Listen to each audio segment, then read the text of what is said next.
Hi, this is Mike from MJB Floats. In this video I'll show you how I actually dip my floats and cure them. This is my setup here for dipping. I have 8" by 1" test tube, one for polyacrylic for the sealer and one for the UV resin. That's why it's covered in foil there. The smaller ones are for the acrylic paint, the white, the red and the yellow.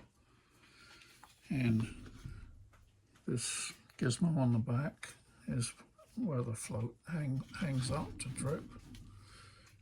And for this purpose I'm not going to actually dip it in there. I'll just show how I do it. So I'll turn the UV light on.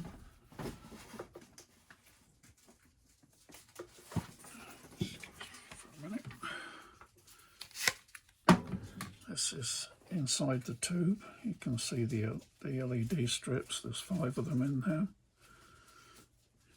This is just central vac plastic tubing, and this is the support for the float. It has a magnet and not a magnet, a steel disc in the top, so the magnet can stick to it. This just clips on the top.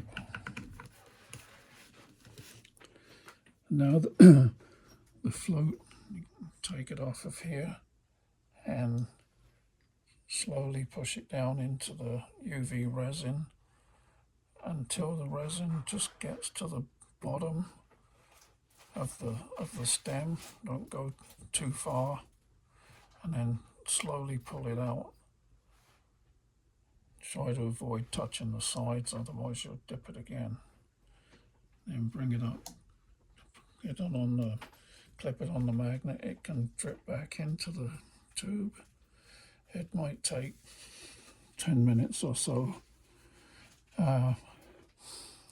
Sometimes you get a little kind of teardrop on the end. That's not a big thing, so it actually looks cute. Okay, once it's stopped dripping, you've got this part that's nice and dry that you can get hold of. Just try not to hit the sides, and you can adjust. You can adjust this so you get this reasonably centered.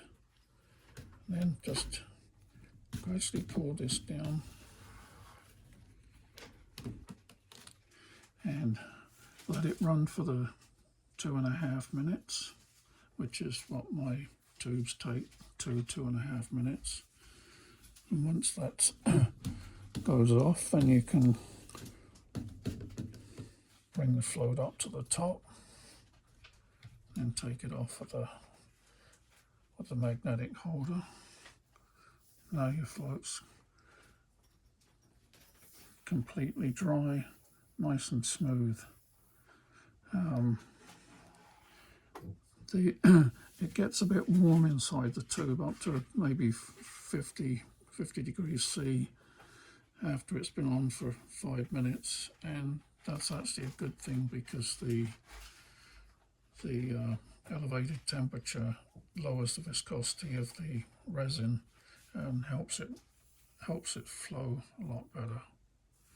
So once that's done, then all it remains to do, the little piece of heat shrink there, just take an X-Acto knife and carefully clean that off.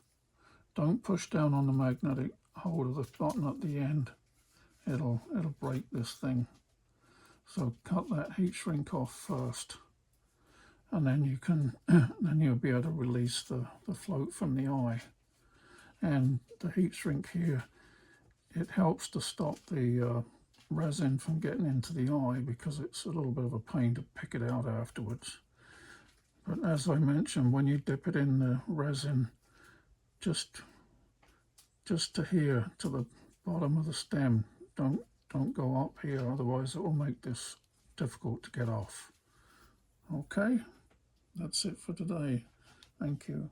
Thanks for watching. Bye.